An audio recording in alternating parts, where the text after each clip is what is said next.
नमस्कार दोस्तों, कैसे हैं आप लोग। 3 जुलाई 2021 के daily news analysis current affairs discussion में आपका स्वागत है। आज काफ़ी इंपॉर्टेंट और अच्छी न्यूज़ है। पहली न्यूज़, उत्तराखंड सीएम रिजाइंस। देखिए, अभी के उत्तराखंड के चीफ मिनिस्टर तीरथ सिंह रावत साहब ने कर दिया है रिजाइन। अपना रेजिग्नेशन गवर्नर बेबी रानी मौर्य को सबमिट कर दिया है। तो आपको ये फैक्ट याद रखना है कि उत्तराखंड की गवर्नर बेबी रानी मौर्य है। वन लाइनर में पूछा जा सकता है। लगभग 4 महीने ही हुए थे तीरथ सिंह रावत जी को सीएम बने हुए और अब वो रिजाइन करके चले गए। तो अब तीसरे सीएम आएंगे। अभी तीसरे सीएम आएंगे नहीं आएंगे, प्रेसिडेंट रूल लगेगा पता नहीं, क्योंकि मार्च 2022 में इलेक्शंस है। अब देखा जाए तो वैसे काफी समय है, लगभग 8-9 महीने का समय है। तो इस रिस्पेक्ट में तीसरा सीएम तो यहाँ पे आना ही चाहिए। लेकिन आप देखो कि काफी सही नहीं है ये। अगर आप उत्तराखंड में अगले इलेक्शंस में बीजेपी की विन के पर्सपेक्टिव से सोचिए, तो बीजेपी पार्टी की तरफ से सीएम बहुत तेजी से बदल रहे हैं। तो इससे आप कहते हो ना कि एडमिनिस्ट्रेशन में कंटिन्यूटी सी नहीं नजर आ रही है। ये एक प्रॉब्लम है यहाँ पे।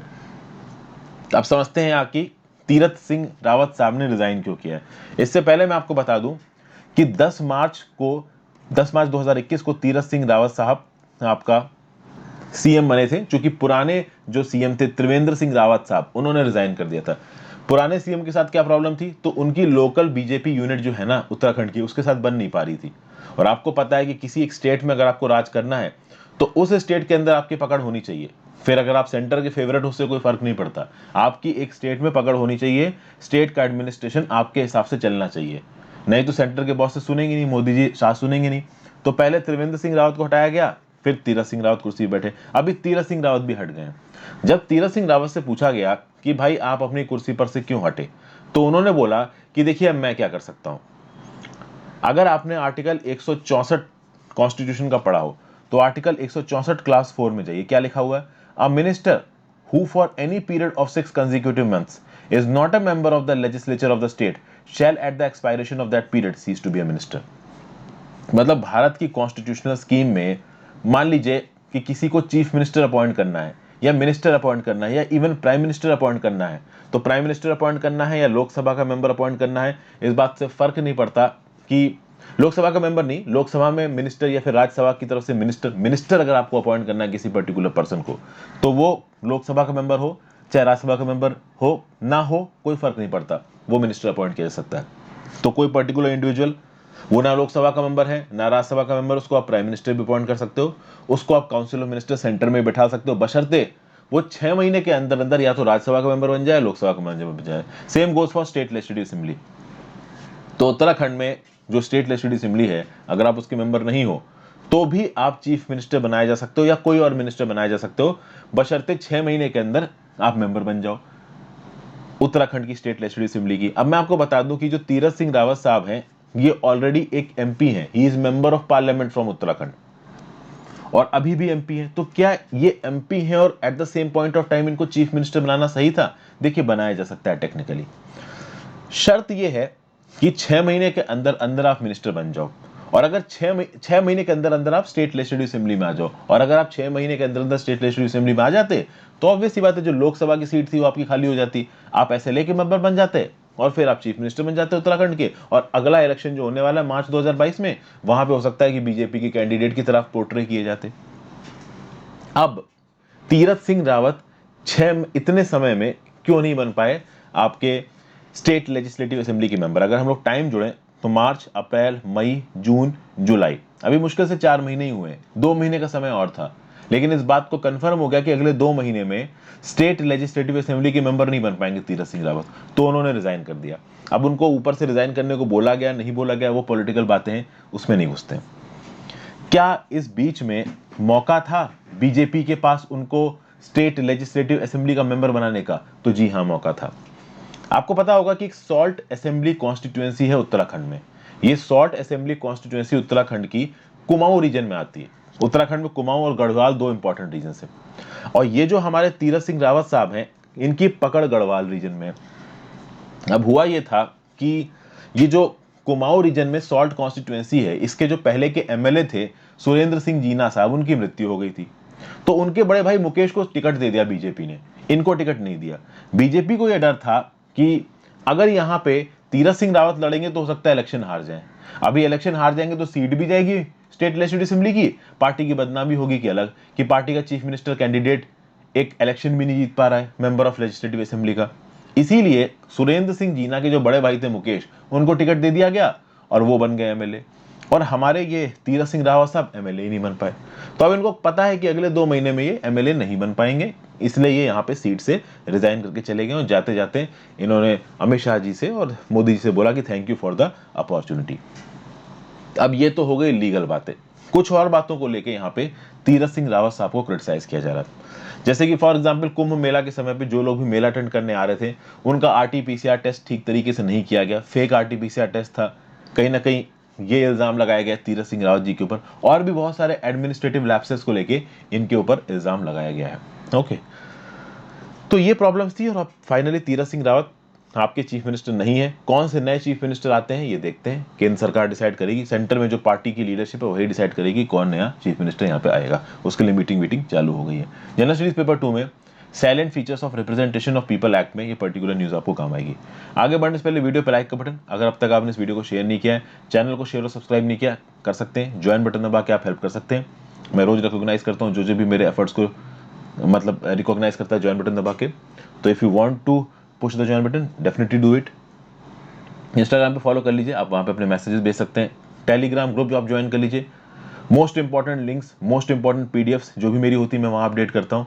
खासकर उन वीडियोस के लिंक्स जिनकी नोटिफिकेशन नहीं आती है यूट्यूब की तरफ से, उनके लिंक तो मैं डेफिनेटली अपडेट करता हूँ आपके टेलीग्राम ग्रुप में। तो टेलीग्राम ग्रुप ज्वाइन कर लीजिए। कोई इंपॉर्टेंट अनाउंसमेंट, कोई इंपॉर्टेंट वीडियो जो कि मैं कहता हूँ कि आपके व्यू पॉइंट्स के लिए, जैसे आज ही मैंने टेलीग्राम के रिस्पेक्ट में एक वीडियो डाली है आपके व्यू पॉइंट्स जानने के लिए, तो इस तरीके की चीज़ें आपको टेलीग्राम ग्रुप में अपडेट मिल जाएगी, आप जाके देख सकते हैं।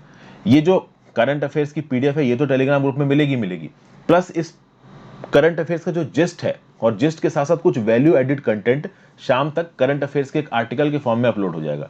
हर दिन डेली न्यूज कंपाइलेशन का एक आर्टिकल अपलोड होता है, उसमें ये जो करंट अफेयर्स में पढ़ा रहा होता हूँ ये बहुत डिटेल में दिए हुए होते हैं। ओके, प्लस हिंदू एडिटोरियल का जिस्ट भी होता है, वन लाइनर करंट अफेयर्स भी होते हैं, और साथ साथ 3-4 अलग आर्टिकल्स होते हैं, वो आपकी प्रिपरेशन के पर्सपेक्टिव से ही बनवाए जा रहे हैं। तो अगर आप चाहो तो उनको भी देख सकते हो। नेक्स्ट न्यूज पे चलते हैं। 3rd anniversary of happiness curriculum. देखिए दिल्ली गवर्नमेंट ने सेलिब्रेट किया है हैप्पीनेस उत्सव। क्यों? क्योंकि 3री एनिवर्सरी मार्क करना चाहते हैं हैप्पीनेस करिकुलम की।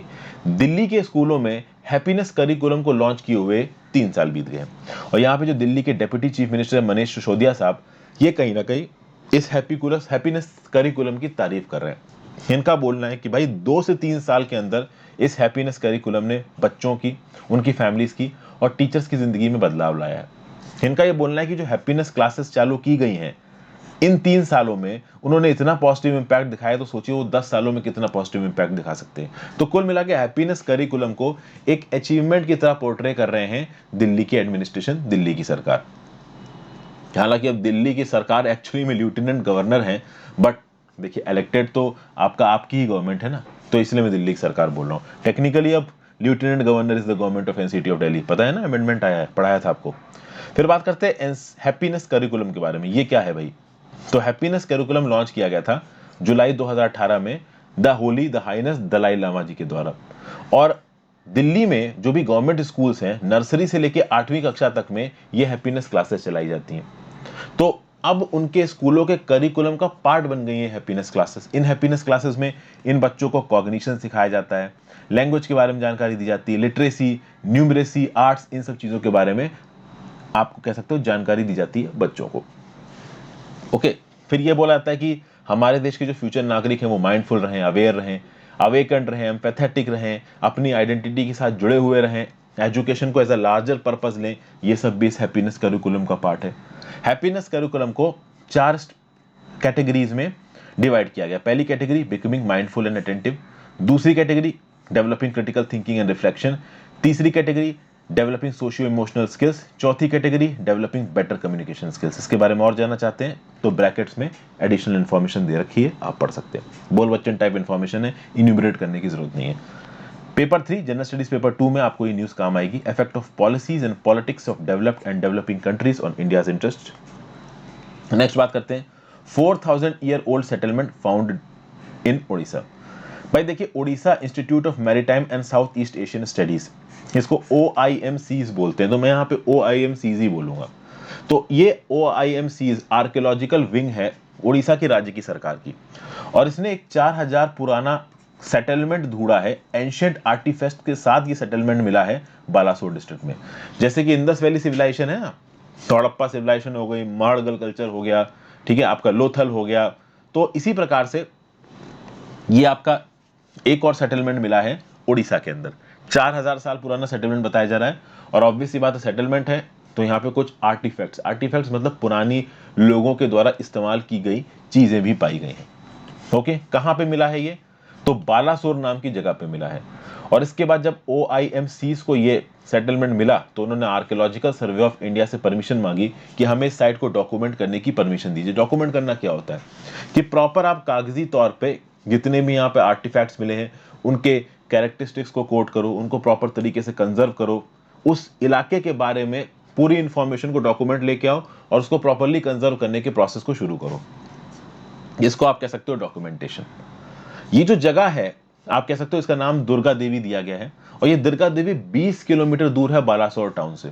तो उड़ीसा में जो बालासोर नाम का शहर है इससे 20 किलोमीटर दुर्गा देवी नाम की जगह है, वहां पे ही ये साइट मिली है। किसको, OIMCs, ये उड़ीसा की आप कह सकते हैं कि आर्कियोलॉजिकल विंग है स्टेट गवर्नमेंट की। तो कल की डेट में यूपीएससी में आपसे इस प्रकार का सवाल पूछा जा सकता है कि OIMSEAS has been in news, it is related to what, तो state wing of Odisha government, और 4 प्रकार के आपको ऑप्शंस दिए जा सकते हैं, ठीक है ना। International organisation associated with UNHRC, तो OIMSEAS शॉर्ट फॉर्म में आपको पता नहीं चलेगा, फुल फॉर्म तो सबको ही पता होगा, न्यूज पढ़ी होगी तो ही आप जवाब दे पाओगे सवाल का, ठीक है।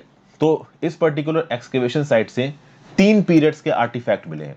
एक तो चालकोलिथिक पीरियड का आर्टिफैक्ट मिला है 2000 BCE से लेके 1000 BCE तक का, एक आयरन एज का मिला है 1000 BCE से लेके 400 BCE तक का, और एक अर्ली हिस्टोरिक पीरियड का मिला है 400 BCE से लेके 200 BCE तक का। तो यहाँ पे दुर्गा देवी के चालकोलिथिक पीरियड में एक सर्कुलर हट का बेस मिला है, फिर black on red painted pottery, मतलब रेड पेंटेड पॉटरी के ऊपर ब्लैक डिजाइन्स, फिर black slipped ware, red slipped ware, copper objects, बहुत प्रकार की ऐसी चीजें मिली हैं। फिर ये जो सर्कुलर हट का बेस था इसको रेड सॉइल से रैम किया गया था, ये पाया गया है। बहुत सारे और यूटिलिटेरियन ऑब्जेक्ट्स मिले हैं। यहाँ पता चला कि जो लोग थे वो एक सेटल्ड जिंदगी जी रहे थे, एग्रीकल्चर कर रहे थे, डोमेस्टिकेशन ऑफ एनिमल्स और फिशिंग्स में वो लोग इन्वॉल्व थे। पॉटरी पाई गई है, ब्लैक बर्निश्ड वेयर पाया गया है, ब्लैक एंड रेड वेयर पाए गए, आयरन ऑब्जेक्ट्स पाए गए हैं, नील, एरो, हेड्स, बहुत सी इस तरीके की चीजें पाई गई हैं। आयरन एज की समय की बहुत सारी चीजें यहाँ पे पाई गई हैं। ओडिशा में जो सिविलाइजेशन का ग्रोथ था इसमें आयरन भी एक इंपॉर्टेंट रोल प्ले करता है, खासकर नॉर्दर्न ओडिशा में। और ऐसा नहीं है कि ओडिशा में ऐसी कोई साइट पहले मिली नहीं है, बहुत सी आयरन एज की साइट्स अपर और मिडिल महानदी वैली में मिल चुकी हैं। ये पहली साइट है जो नॉर्दर्न ओडिशा में मिली है। समझिए, ओडिशा जो है उसको अगर आप 3 भागों में बांटो, अपर ओडिशा, मिडिल महानदी वैली और आपका नॉर्दर्न ओडिशा, तो नॉर्दर्न ओडिशा की पहली आर्कियोलॉजिकल साइट है जहां पे आयरन एज के आर्टिफैक्ट्स मिले हैं। बट इससे पहले अपर और मिडिल महानदी वैली में भी आयरन एज के आर्टिफैक्ट्स मिल चुके हैं। हालांकि ये इन्फॉर्मेशन उतनी स्पेसिफिक इंपॉर्टेंट है नहीं, बट ये पर्टिकुलर जगह जरूर याद रखिएगा।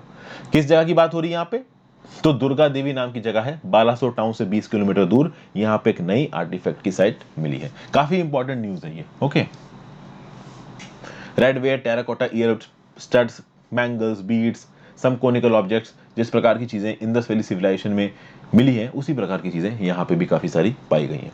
जनरल स्टडीज पेपर 1 में इंपॉर्टेंट जियोफिजिकल फिनोमेना में ये न्यूज आपको काम आएगी।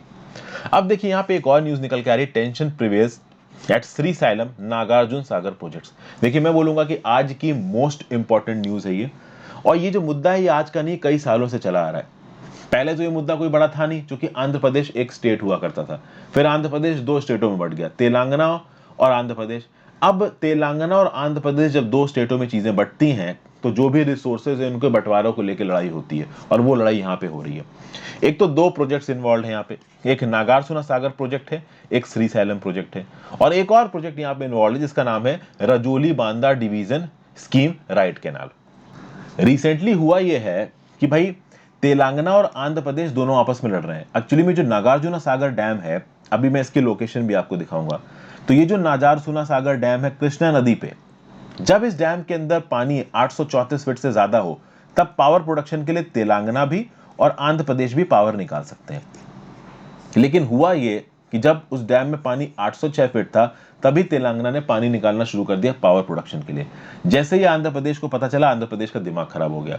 और भाई एक्चुअली में श्रीशैलम डैम के पास और नागार्जुना सागर डैम के पास पुलिस डिप्लॉय कर दी गई है यहाँ पे, और ये पुलिस दोनों तरफ से डिप्लॉय की गई है। नागार्जुना सागर डैम देखोगे और अगर आप श्रीशैलम डैम देखोगे, दोनों ही तेलंगाना और आंध्र प्रदेश के बॉर्डर पे पड़ रहे हैं, और बॉर्डर के दोनों साइडों पे आंध्र प्रदेश ने भी पुलिस डिप्लॉय कर दी है, तेलंगाना ने भी पुलिस डिप्लॉय कर दी है। और आंध्र प्रदेश की सरकार तो चिल्ला चिल्ला के मोदी जी से बोल रही है कि आप इंटरवीन करो। मतलब पानी के पीछे लिटरली यहाँ पे लड़ाई हो रही है। अब यहाँ पे तेलंगाना थोड़ा एडवांटेज पे, क्योंकि तेलंगाना अपस्ट्रीम स्टेट है, तो नदी वहां से बहती हुई आ रही है, कृष्णा नदी, तो उसके चलते उस नदी का पानी जो कि डैम में स्टोर हो रहा है, वहां डैम से तेलंगाना पहले पानी निकाल लेता है। तो आंध्र प्रदेश रोता है कि भाई हमारे पास पानी पहुंच नहीं रहा है। तो आंध्र प्रदेश क्या कर रहा है कि जो रजौली बंदा डाइवर्जन स्कीम राइट कैनाल है, यहां से पानी खींच रहा है श्रीशैलम की तरफ। और ये बात पे तेलंगाना के लोग बवाल कर रहे हैं, तेलंगाना के लोग एजिटेशन कर रहे हैं कि भाई ये रजौली बंदा डाइवर्जन स्कीम राइट कैनाल का इस्तेमाल करके, इस पे जो कंस्ट्रक्शन हो रहा है इसको बंद करो, इस प्रकार की कैनाल का इस्तेमाल करके तुंगभद्रा नदी का पानी श्रीशैलम डैम में भेजा जा रहा है और आंध्र प्रदेश ज्यादा पानी खींच रहा है। ओवरऑल ये पूरा का पूरा जो टॉपिक है ना, ये बहुत ज्यादा ट्रिकी है। I will explain it in a separate video. मैं थोड़ा इसकी आपको लोकेशन दिखाता हूं मैप की, शायद कुछ समझ में आए आपको। तो हम गूगल अर्थ पे हैं, थोड़ा नागार्जुना सागर डैम के पास मैं आपको जूम इन करके दिखाता हूं। अब ये पहुंच गए हम लोग नागार्जुना सागर डैम पे। ये जो भीनी भीनी डॉटेड रंग की लाइन आपको यहाँ पे नजर आ रही है ना, ठीक है, ये देखिए, ये डॉटेड लाइन आपको दिख रही है, ये बॉर्डर बना रही है। किसका बॉर्डर बना रही है? तो भाई आंध्र प्रदेश का और तेलंगाना का। अब आप देख सकते हो कि जो नागार्जुना सागर डैम है, ये थोड़ा आंध्र प्रदेश की तरफ है और थोड़ा तेलंगाना की तरफ है। ओके, एक तरफ तेलंगाना है और एक तरफ आंध्र प्रदेश है। तो कृष्णा नदी इसी नागार्जुना सागर डैम से होती हुई आती है, और यहां पे एक्चुअली में आपको ये डैम देखिए, नागार्जुना सागर डैम। ये डैम के गेट्स आपको साफ साफ इधर नजर आ रहे हैं। इन डैम्स के गेट को खोला जाता है और कृष्णा नदी आगे निकल जाती है। और बगल में आपको ये हाइट दिख रही है, इस हाइट से नीचे यहाँ पे टरबाइन घुमाई जाती हैं, और भाई कहीं ना कहीं यहाँ से बिजली पैदा की जाती है। लेकिन बिजली आप तब पैदा कर सकते हो जब डैम का पानी कम से कम 834 फीट पे, और ये 834 फीट पे पानी था नहीं, 806 फीट पे पानी था। तेलंगाना ने अपनी तरफ पे बिजली पैदा करनी शुरू कर दी। तो इस बात पे गुस्सा हो गया आंध्र प्रदेश, और आंध्र प्रदेश चिल्ला चिल्ला के पीएम को बता रहा है, यहाँ पे पुलिस डिप्लॉय कर दी गई। और बॉर्डर इलाका है यार, पहले एक ही स्टेट था, ठीक है। आंध्र प्रदेश ने अपने इंजीनियर्स को भेजा तेलंगाना की साइड पे इंस्पेक्शन करने के लिए, तेलंगाना वालों ने आंध्र प्रदेश के इंजीनियर्स को वापस भेज दिया। तो लड़ाई सी छिड़ी हुई है यहाँ पे। तो नीचे मुझे कमेंट करके बताइए कि you want a separate video on this thing और नॉट। कम से कम 30-40 कमेंट इसी बात के आने चाहिए कि हाँ भाई, हमें सर इस पे एक सेपरेट वीडियो चाहिए, श्रीशैलम नागार्जुना सागर प्रोजेक्ट्स पे। Tell your views through comments, you want a separate video और not, because this is a big project. यहाँ पे 3 अलग अलग प्रोजेक्ट्स को हिस्ट्री के साथ एसोसिएट करके आपको समझाना पड़ेगा, उनकी लोकेशन को मैप्स पे दिखाना पड़ेगा, तब जाके आप इस पूरे टॉपिक को एनालाइज कर पाओगे। This is actually a very important news. General studies paper 2 के काम की है। आपके कमेंट्स इनफ आए, I will definitely take up this topic. Next बात करते हैं, US military vacates Afghanistan Bagram airbase. देखिए, जो बगराम एयरबेस है अफगानिस्तान के अंदर, ये बहुत बड़ा एयरबेस था आपका अफगानिस्तान के अंदर। जितनी भी पॉपुलर अमेरिकन मूवीज में ये जो मिलिट्री ऑपरेशंस दिखाए जाते हैं यूएसए के अफगानिस्तान के अंदर, वहां पे बगराम एयरबेस जरूर दिखाया जाता है। तो ये आपने कहीं ना कहीं न्यूज में सुना जरूर होगा, या फिर पिक्चर वगैरह देखते तो वहां पे देखा होगा। अगर आप यहाँ पे अफगानिस्तान का नक्शा देखें तो आपको दिख रहा है कि ये जो बगराम एयरबेस है, somewhere here it is very near to Kabul. अगर अफगानिस्तान की बाउंड्रीज देखी जाए तो नॉर्थ में आपको क्या क्या नजर आ रहा है? तुर्कमेनिस्तान नजर आ रहा है, उज्बेकिस्तान नजर आ रहा है, तजिकिस्तान नजर आ रहा है। यहाँ एक छोटा सा वखान कॉरिडोर है जो कि बॉर्डर लगाता है चाइना के साथ। वखान कॉरिडोर के साउथ में पाकिस्तान है। हालांकि ये पर्टिकुलर जो इलाका है, छोटा सा, ये हमारा है, जिसको आप गिलगित बल्तिस्तान बोलते हो। पाकिस्तान ने इलीगली ऑक्युपाई करके रखा हुआ है। अगर ये इलाका हमारे पास होता तो पाकिस्तान की चाइना के साथ सीधी बाउंड्री ही नहीं लगती, और चीजें बहुत ज्यादा स्ट्रेटेजिकली हमारे फेवर में होती। हम सीधे सीधे अफगानिस्तान का लैंड एक्सेस ले पाते, और पाकिस्तान का लैंड एक्सेस चाइना के साथ नहीं रहता। बट हमारी किस्मत इतनी खराब थी कि ये पर्टिकुलर गिलगित बल्तिस्तान के ऊपर पाकिस्तान ने कब्जा कर लिया। और अब ये जो 2 हॉस्टाइल नेबर्स हैं, पाकिस्तान और चाइना, ये इंडिया के बिल्कुल अगेंस्ट डटे बैठे हैं। इनका खुद का भी एक बॉर्डर लग रहा है, अफगानिस्तान के साथ भी बॉर्डर लग रहा है, और अफगानिस्तान के साथ जो हम अपनी दोस्ती अच्छी कर पाते डायरेक्ट बाउंड्री के चलते, वो नहीं कर पाए। तो अफगानिस्तान की साउदर्न बॉर्डर पाकिस्तान के साथ और वेस्टर्न बॉर्डर ईरान के साथ। तो ये नक्शा है, एक नक्शे का रिव्यू कराया है बस आपको। ये बताने की जरूरत नहीं कि लैंडलॉक कंट्री अफगानिस्तान। तो अफगानिस्तान की बॉर्डर कंट्रीज कौन कौन सी लगती है, मैंने कई बार वीडियोस में आपको दिखाया है। अगर इससे रिलेटेड कोई क्वेश्चन आता है, आप नहीं कर पाते हो, तो that will be your fault. Okay, मैं इसलिए ये आपको रिवाइज करवा रहा हूँ। जो लोग मुझसे क्वेश्चन करके पूछते हैं ना, sir map exercise, map exercise, map exercise ऐसे ही होती है। आप अलग से एटलस उठा के एक एक चीज डिस्कस कर लो, उससे कुछ नहीं होने वाला है। जो बेस्ट मैप एक्सरसाइज है वो यही है कि करंट की न्यूज के हिसाब से आप लोकेशंस को देखें। तो बगराम एयर बेस को यहाँ पे खाली कर दिया है यूएस और नाटो ट्रूप्स ने। 20 साल से यूएस और नाटो ट्रूप्स यहाँ पे डिप्लॉयड थे।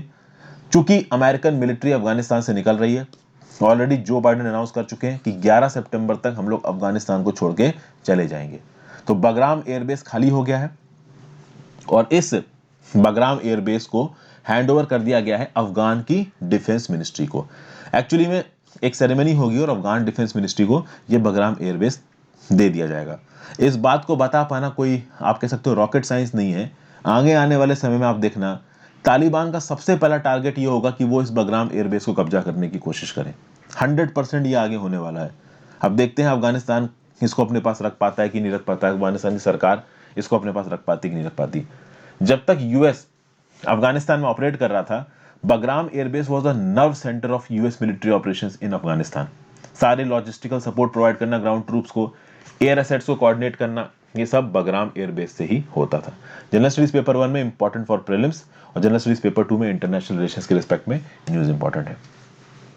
नेक्स्ट बात करते हैं ILO report on international migrant workers. International labour organisation ने अपनी रिपोर्ट पब्लिश की है इंटरनेशनल माइग्रेंट वर्कर्स। और इस रिपोर्ट ने क्या बताया है? इस रिपोर्ट ने बताया है कि number of international migrant workers has increase to 169 million. तो 164 मिलियन थे आपके इंटरनेशनल माइग्रेंट वर्कर्स पूरी दुनिया में, कब? 2017 में। और 2019 में ये हो गया 169 मिलियन। जी हाँ, ये जो 169 मिलियन का फिगर है ना, this is the figure for 2019। तो इंटरनेशनल माइग्रेंट वर्कर्स की सिचुएशन कोरोना काल से पहले की बताई जा रही है इस रिपोर्ट में कि 2019 में कितने इंटरनेशनल माइग्रेंट वर्कर्स थे। इसमें से 15 से 24 साल के एज ग्रुप के कितने थे? तो बोला गया कि भाई 15 से 24 साल की एज ग्रुप के जो भी इंटरनेशनल माइग्रेंट वर्कर्स थे, उनका नंबर 2% से बढ़ा है। ओके, और लगभग 3.32 लाख इंटरनेशनल माइग्रेंट वर्कर्स में यूथ रहे हैं। ओके, अच्छा, कोविड-19 के पैंडेमिक के चलते ये बताने कोई बड़ी रॉकेट साइंस नहीं है कि इन इंटरनेशनल माइग्रेंट वर्कर्स की हालत खराब हुई है। रीजन बीइंग, लॉकडाउन लग गया, नौकरियां चली गई, घर वापस आने को मिल नहीं रहा है चूंकि फ्लाइटें चल नहीं रही हैं, और पैसे भी आने बंद हो गए चूंकि कमाई चली गई है, नौकरी चली गई है। तो बहुत सी परेशानियां थी। प्लस इस इंटरनेशनल माइग्रेंट वर्कर्स में जो वुमेन है, उनको जिस प्रकार की नौकरियां मिलती हैं वो लो पेड है, लो स्किल्ड जॉब्स इनको दी जाती हैं। वुमेन को सोशल प्रोटेक्शन नहीं है, सपोर्ट सर्विसेज उनके पास ज्यादा अवेलेबल नहीं है। और खास बात यहां पे ये है कि जो शेयर है यूथ का अमंग इंटरनेशनल माइग्रेंट वर्कर्स, 2017 में ये 8.3% था। मतलब 2017 में जितने भी इंटरनेशनल माइग्रेंट वर्कर्स थे उसमें 8.3% यूथ थे, और 2019 में ये नंबर पहुंच गया 10% पे। ओके, यूरोप, सेंट्रल एशिया और अमेरिका, ये 3 ऐसे देश हैं जहां पे दुनिया भर के 63.3% माइग्रेंट वर्कर्स हैं। ओके, तो ये पूरा का पूरा आपका एक रिपोर्ट का ऑब्जर्वेशन है। ILO इंटरनेशनल लेबर ऑर्गेनाइजेशन की ये रिपोर्ट है। जनरल स्टडीज पेपर 2 में important international institutions and there mandate में न्यूज आपको काम आएगी। और आज की आखिरी न्यूज, लीफ कॉलिशन प्रपोजल। देखिए, अप्रैल 2021 में क्लाइमेट के ऊपर एक लीडर समिट हुई थी, और इस लीडर समिट में एक इनिशिएटिव, एक कॉलिशन के बारे में बात की गई जिसका नाम था lowering emissions by accelerating forest finance coalition. ये जो lowering emissions by accelerating forest finance coalition है, जिसको आप लीफ कॉलिशन भी बोलते हो, इसमें कौन कौन है? तो इसमें यूएसए है, इसमें यूनाइटेड किंगडम है, इसमें नॉर्वे है। याद रखिएगा, बहुत इंपॉर्टेंट है लीफ कॉलिशन। लीफ कॉलिशन में कौन कौन है? यूएसए है, यूके है और नॉर्वे है। तो इन तीनों ने मिलकर डिसाइड किया है कि भाई $1 बिलियन का हम फंड बनाएंगे, और इस $1 बिलियन के फंड से पैसा उन कंट्रीज को एलोकेट किया जाएगा जो कंट्रीज 2003 तक अपने ट्रॉपिकल फॉरेस्ट को बचाने में काम कर रही हैं। दुनिया भर में फॉरेस्ट काटे जा रहे हैं, बहुत सारे फॉरेस्ट के नीचे कोल के रिजर्व्स हैं, नेचुरल गैस के रिजर्व्स हैं, पेट्रोलियम के रिजर्व्स हैं। तो कंट्रीज के पास पैसा नहीं है, तो वो पैसा कमाने के लिए अपने फॉरेस्ट काट के वहां से पेट्रोलियम रिजर्व्स निकालते हैं। तो लीफ कॉलिशन ने बोला है कि जो भी अपने ट्रॉपिकल फॉरेस्ट को 2030 तक बचाने की कोशिश करेगा, उसको हम अपने $1 बिलियन के फंड से पैसा निकाल के देंगे। और ये जो लीफ कॉलिशन का प्रपोजल है ना, इसको बहुत सारी बड़ी बड़ी मल्टीनेशनल कॉर्पोरेशंस ने भी सपोर्ट किया है, जैसे यूनिलीवर पीएलसी ने, Amazon.com, Nestle, Airbnb Inc as well as Emergent, इन सब ने भी कहीं ना कहीं सपोर्ट किया है इस लीफ कॉलिशन के प्रपोजल को। रीजन क्या है कि भाई देखिए, tropical forest massive carbon sinks हैं।